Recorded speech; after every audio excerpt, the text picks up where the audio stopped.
Brothers and sisters, in this gospel, Jesus is giving us a very important teaching on how to manage fear in our life. And we know that fear can be a very big thing in our lives. And Jesus is teaching us uh, about the necessity of managing our fear and how to do this. So, the first thing that he tells us is we need to identify what is the real thing we need to fear. And you know, fear is a reaction of the mind to danger, whether present or anticipated.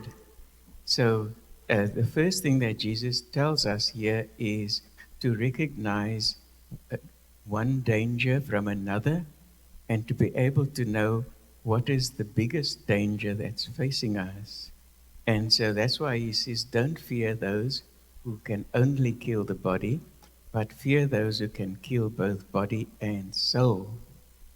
And so he's making a distinction between two kinds of danger that confront us every day.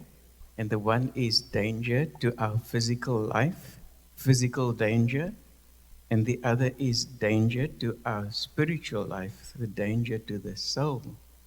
And Jesus is saying that the danger to the soul, the spiritual danger, is the biggest thing that we've got to fear.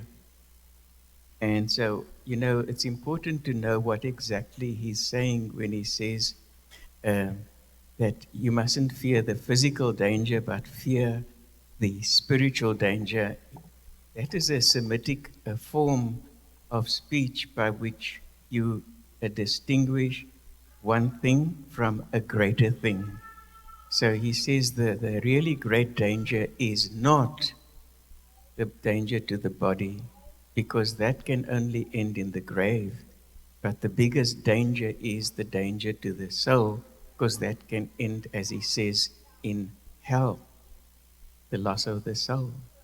So he said, so the first thing is to be able to recognize danger and danger. And when it says fear, we need to also realize that there's that fear, especially in the scriptures and in this particular passage, it has a double sense. In the first sense, fear is a feeling, is something that happens to us, is a feeling of dread, anxiety, stress, worry, panic sometimes, is a feeling. We don't do fear in that sense, but we feel fear when we notice danger. That there's a second sense in which Jesus is using this here, and that is when fear is not just a feeling, but it is an act, is something you do. And there, perhaps in English, a better way of putting it is to say, when he says fear in the active sense, he means like respect. For example, we are told you've got to respect the sea. Why? Because if you go too far in, out of your depth, you will drown. So you've got to respect the nature of the sea, that it could be a good thing, but it could be a dangerous thing. You've got to respect it. Take in the reality that you're dealing with. Be aware of what you're dealing with. That's respect. So in the active sense, to fear means to respect in that way. So also, for example, we say you've got to respect the laws of physics.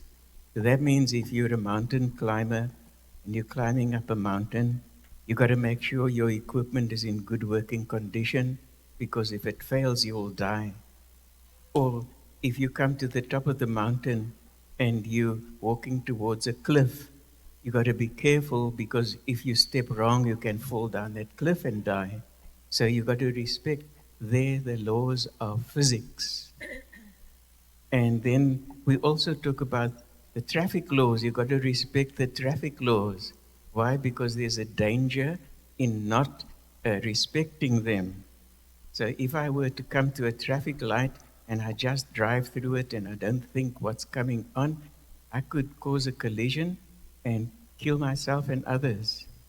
So I've got to respect the traffic laws because danger is involved. in not doing that. Similarly, the laws of God, uh, we got to respect those because they protect not only the body but also the soul.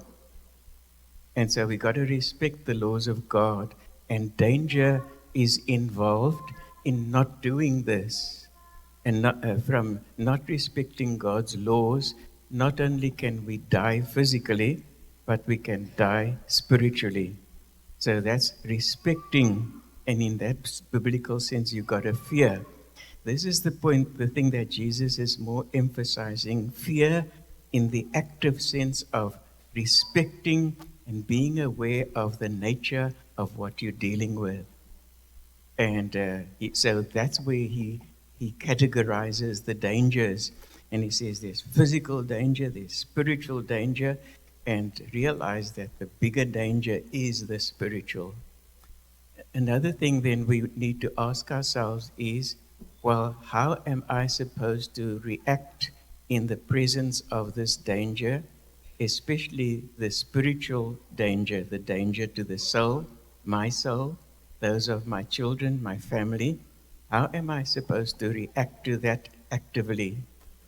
So, you know, in our Christian history, we have examples of how people deal with it in different situations. So, the three kinds of reaction that may be the right one, and it takes discernment and prayer to know which is the right reaction to take. So, one reaction is what we call fight, attack. And an example of that is when the young David, armed only with a sling and 5 stones, but with the power of God, ran forward to attack Goliath and killed him. And that is one way in which we have to deal with danger, especially spiritual danger. If you have discerned in God that you should attack, and you've taken the right counsel doing so, you must attack that danger and cut its head off as far as you can. That's the first way of responding. And of course, you need to know that you're doing this in God. You can't just do it out of yourself as if you were strong enough to come up against the devil. You can't. He's much stronger than you. Only if you discern that God wants you to go up against that, then you do it. And that's the first way, fight. The second way is what we call flight. You retreat from the battle. Why? Because you know you can't win that battle. And so it is foolhardy to go into it. And so you do an orderly retreat. And an example of that is when David was king in Jerusalem. So Absalom gathered a lot of forces against him to overthrow him.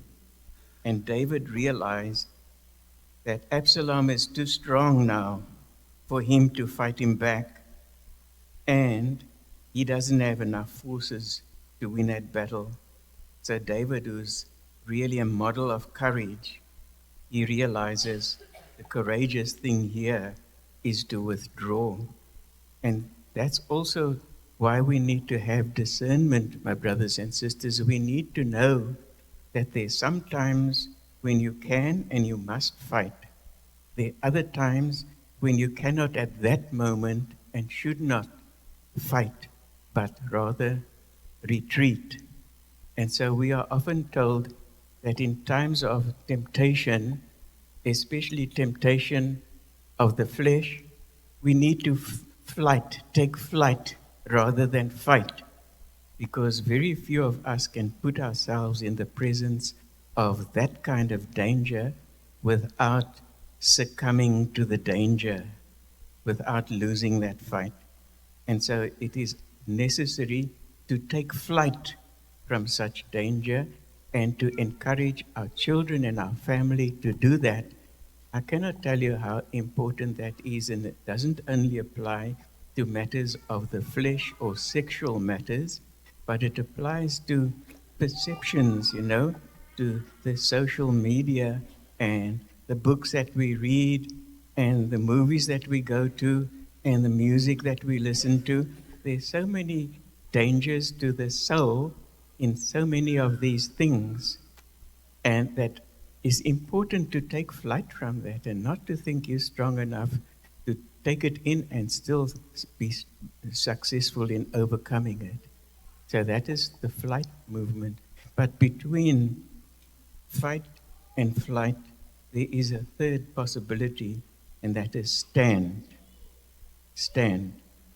And one of the heroes for me with regard to standing is St. Thomas More. He was the Chancellor of England at the time of the Reformation, and that means he was the second most powerful man in the kingdom. He was a good man, he was a Catholic, and he was practicing his faith. And the king wanted to make himself the head of the church. And St. Thomas More said, "You can't, because only Christ is the head of the church, and only the one whom Christ has appointed is the visible head of the church. So you're not the head of the church." But Thomas More didn't just go right up against the king. But first he tried to avoid confrontation with the king. And he tried to use all his remarkable legal expertise to be able to witness to his faith without giving the king a ground to arrest him. And so he did that for a long time. But there came a time when he could no longer avoid the confrontation. And there came the point where he had to decide, am I going to be true to my faith and resist the king, or am I going to give up my faith and bow to the king? And Thomas More, he wasn't a proud man, but he knew this is a no-brainer. I have to choose God. I have to choose my faith regardless.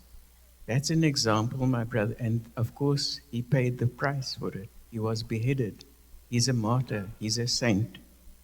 And he's a great light for all of us who have conflicts of conscience. But what I see in St. Thomas More is that he neither resorted to fighting, nor did he take recourse to flight, because neither of those two was a real option in the situation. And so he stood and he took the hit. And that is, many of the saints like St. Thomas Aquinas, they tell us the greatest form of fortitude and courage is to be ready to take the hit and to take it when there's no other option in front of you. That's what Jesus did also, because he couldn't run away from the cross, then he would be disobeying his Father. And he couldn't use his almighty power to wipe out his persecutors, because that went against the gospel that he was preaching, which was his Father's gospel. So he stood and he took the hit. And because he did so, we are saved, because he's the first Adam whose obedience to the point of death on the cross is what overturned the disobedience of the first Adam. And as the first Adam brought about our ruin, so the second Adam, by standing and taking the hit even to the end, brought about our redemption. Those are the three ways in which we have to deal with danger, my brothers and sisters, especially with spiritual danger. Each of us needs to look into our life, into our family, and to ask ourselves, where are the big dangers? Which are the big dangers? And then we need to decide in those circumstances, what is the best and most viable way for me to respond to that danger? Must I attack it head on? Must I retreat for the moment and come back again and deal with it? Or must I stand? Must I make a stand and take the hit? This you can only know in a context of discernment and prayer. And none of us should feel we are strong enough to take on the devil, because ultimately that's what you're dealing with in spiritual danger. None of us must feel, I can do this. No, we can't. But with God, we can. And then that's why we got to pray. And God will help us to discern which of those three ways of reacting is the right one in that situation in which we are.